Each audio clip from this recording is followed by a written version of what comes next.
गलती तो गलती होती है साहब, लेकिन क्या करें, गलती हो ही जाती है। जी हाँ, कल्पना सोरेन की एक गलती और मुख्यमंत्री हेमंत सोरेन की टेंशन बढ़ गई।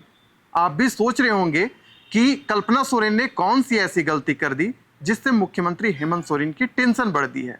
पूरी खबर को बताएंगे, लेकिन आपको बता दें कि इन दिनों झारखंड मुक्ति मोर्चा की ओर से मैया सम्मान यात्रा निकाली जा रही है और इस मैया सम्मान यात्रा की जो नेतृत्व करता है वह कल्पना सोरेन है, जोबा मांझी है, दीपिका पांडे सिंह है।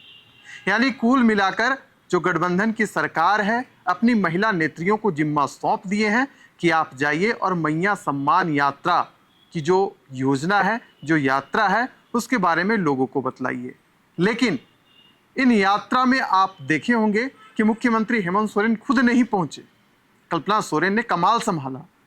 और इसी बीच कल्पना सोरेन ने ऐसी गलती कर दी जिसे लेकर मुख्यमंत्री हेमंत सोरेन का टेंशन बढ़ गया। पूरी वाकया आपको बतलाते हैं कि पलामू प्रमंडल में और कोल्हान प्रमंडल में मैया सम्मान यात्रा समाप्त हो चुकी है और आप देखे होंगे कि सरायकेला में कल्पना सोरेन मैया सम्मान यात्रा के जरिए एक रोड शो निकाली थी और उस रोड शो के दौरान वह कार में बैठकर मैया सम्मान यात्रा का प्रचार कर रही थी। सरायकेला में क्या है, तो सरायकेला में चंपाई सोरेन का गढ़ है। उसी गढ़ में कल्पना सोरेन ने रोड शो किया था और उस रोड शो के दौरान वह गाड़ी में बैठकर मैया सम्मान यात्रा का प्रचार कर रही थी। लेकिन अगर हम राजनीतिक पंडितों की माने तो राजनीतिक पंडित यही कह रहे हैं कि कल्पना सोरेन ने जो कार में बैठकर रोड शो किया था वह कहीं ना कहीं झारखंड मुक्ति मोर्चा पर भारी पड़ने वाला है और इसका सीधा असर मुख्यमंत्री हेमंत सोरेन को झेलना पड़ेगा। आखिरकार राजनीतिक पंडित ऐसा क्यों कह रहे हैं? तो दरअसल सरायकेला की जो पहचान है वह छऊ नृत्य के कारण है।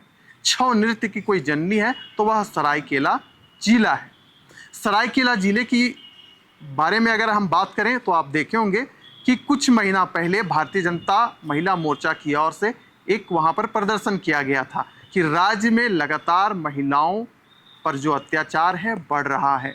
महिलाओं के ऊपर कई सारे जो अत्याचार हैं जब से मुख्यमंत्री हेमंत सोरेन सत्ता में आए हैं निरंतर बढ़ता रहा है। 6000 से अधिक दुष्कर्म हुए हैं, डाइन बिसाही के मामले सामने आए हैं, विस्थापन एक बहुत बड़ी समस्या रही है और मानव तस्करी इस राज्य की जो मूलभूत द्विधा कह ले या हम ऐसा कह लें कि जो सबसे बड़ी समस्या है वह इस राज्य की रही है। लेकिन कल्पना सोरेन इन विषयों पर इस पूरे मैया सम्मान यात्रा के जरिए इन बातों को उजागर नहीं की। वो सीधे तौर पर भारतीय जनता पार्टी पर हमलावर रही और अपनी योजना के बारे में विस्तृत जानकारी देती रही।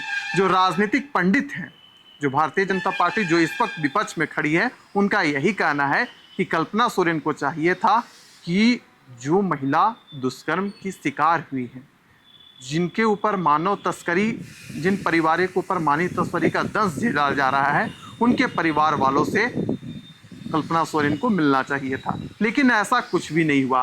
केवल और केवल रोड शो के दौरान जो कल्पना सोरेन है वह मैया सम्मान यात्रा की प्रचार प्रसार में लगी रही और जो उन्होंने कार में बैठकर जिस प्रकार से प्रचार प्रसार किया वो कहीं ना कहीं उन पर ही भारी पड़ने वाला है। ऐसा मैं नहीं बल्कि राजनीतिक पंडित कह रहे हैं।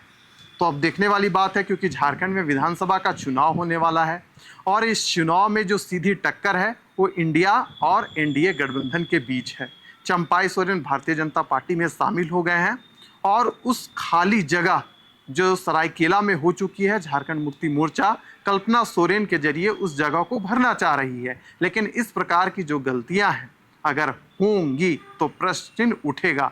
राजनीतिक पंडित विश्लेषण करेंगे और सीधा आरोप कहीं ना कहीं राज्य में जो सत्ता में बैठे लोग हैं उन पर लगेगा। तो फिलहाल जो खबर थी हमने आप तक पहुंचाने का काम किया। आप ही बताइए कि क्या ये सही है कि नहीं। आप ही बताइएगा कि मैया सम्मान यात्रा के जरिए जो महिलाएं हैं उन्हें 1000 रुपये देने का काम राज्य सरकार कर रही है। लेकिन इस झारखंड राज्य में जब से बिहार से कटकर झारखंड अलग राज्य बना है, महिलाओं के ऊपर शोषण लगातार हो रहे हैं। महिलाओं से जुड़ी जो समस्या है उस पर केवल राजनीति होती है, काम नहीं होता है। तो दीजिए हमें इजाज़त।